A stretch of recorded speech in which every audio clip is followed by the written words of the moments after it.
Controversies are common in every sport, and golf isn't immune to controversies either. Golfers have had their fair share of drama, and given the huge numbers involved, it's not surprising that things can take a turn for the worst many times. We'll be taking a look at some of the most controversial players to have played for the PGA Tour throughout its history. Let's get started. Starting with Ben Crane. Ben Crane might just tie for being the most annoying golfer of all time. At least others bring some sort of spice to the sport, but Crane is just there all the time, and he's slow. He's the human equivalent of, well, a human who walks really slow when you're in a hurry. And we'd say that Crane's the type of person who gives the sport a bad name and is complained about on television. We aren't saying that he should change the way he plays because we have a problem with it. But the fact is, this should be something in the back of his mind. But in the context of things to come, Crane's not even close to being the most controversial player to play for the PGA Tour. Next up, Paul Azinger. Paul Azinger considers the 1993 PGA Championship to be one of the 12 victories that he recorded on the PGA Tour. We won't explain this point any further, but Azinger's never been quite short of opinions, and they tend to rub people the wrong way. In fact, his relationship with Nick Faldo back in their playing days was quite interesting, as they'd take shots at each other on and off the course, and also in the television booth.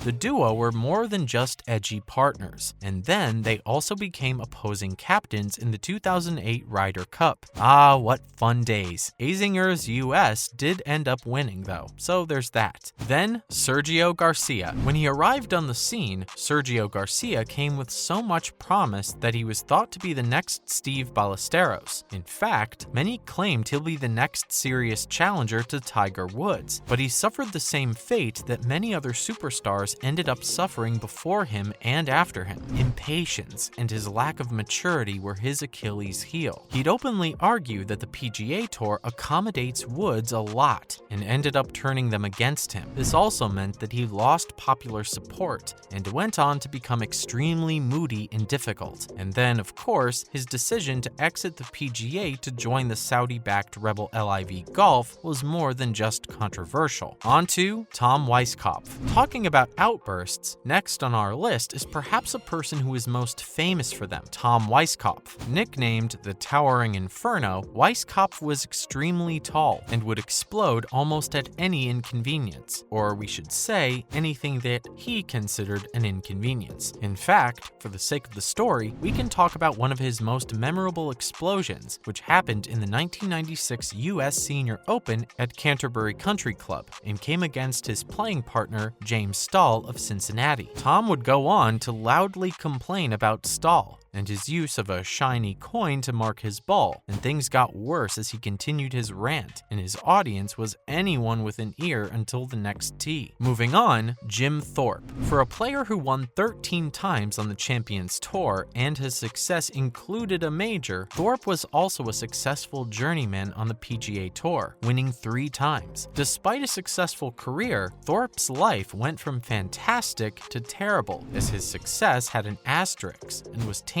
because of his failure to pay $1.6 million in taxes. The charge was quite serious, and he pleaded guilty to them in September of 2009. Thorpe was sentenced to a year in prison and was released in 2011, but his career was never the same again. No list is complete without Dave Hill. The Don Rickles of the PGA Tour was a nickname given to Dave Hill because of his smart and quick wit and fantastic use of sarcasm. He'd almost always be leading the PGA Tour in fines and suspensions for violations, as breaking clubs was pretty common along with swearing. If Ben Crane made golf boring, Dave Hill added a bit of bite and fun to a sport desperately in need of it. Playing at the Colonial National Invitation in 1971, Hill shot rounds of 77 to 85 on his last hole, throwing a ball out of a sand trap. He'd go on to be disqualified for signing a scorecard with an incorrect score on it. first. Fun, right? You'd think the story's over, but no chance. The next week, he arrived to play the Danny Thomas Memphis Classic and was told that he'd be fined $500 for conduct unbecoming a professional, and he had to pay the fine before teeing it up. Hill paid the fine, but ended up filing a $1 million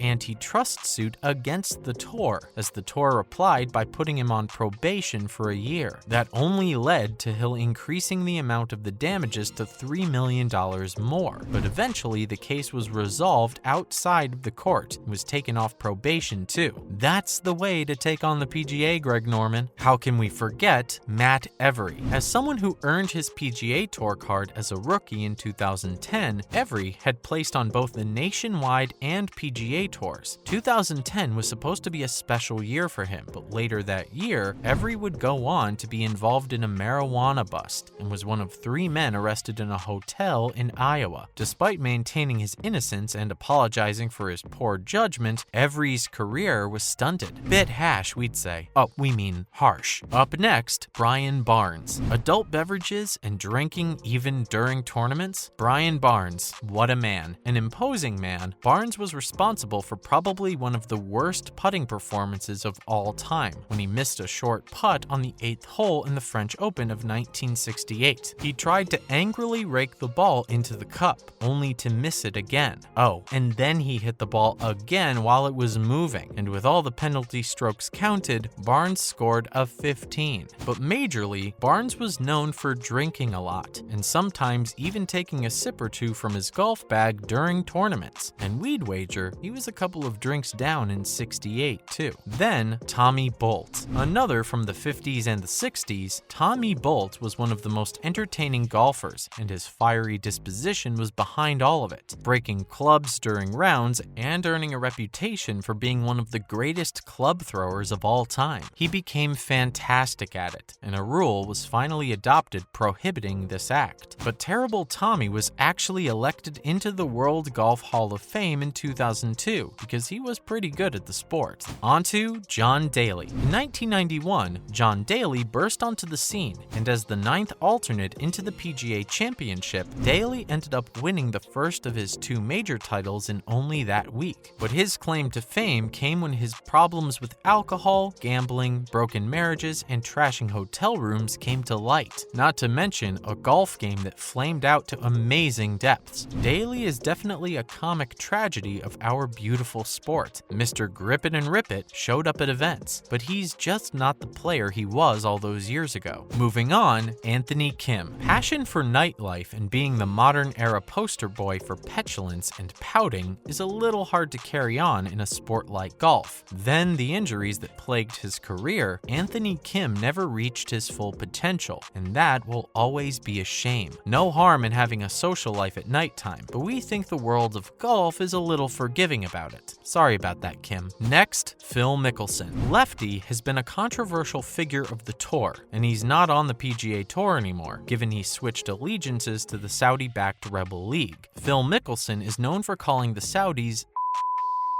and said that they had a horrible record on human rights, only to go on to join hands with Greg Norman's LIV Golf. He remained in hiding, but let's not forget he's always been a controversial figure throughout his time on the PGA. Lastly, Tiger Woods. What? Yeah, the ever-decent and the greatest of all time, Tiger Woods is probably the man most affiliated with changing the sport, but he's had many run-ins with controversy throughout his career. Things blew up for him when a trail of messages proved that his private life wasn't as perfect as it was being sold, and all that drama affected his game on the tour too. It ruined his marriage and his business empire, but Woods has still managed to recover a lot of respect, and that's probably all that matters. That's a wrap on this video. Did we cover your favorite controversial golfer? Let us know in the comments below. Make sure to give this video a thumbs up and subscribe to our channel for more videos like this. See you in the next one.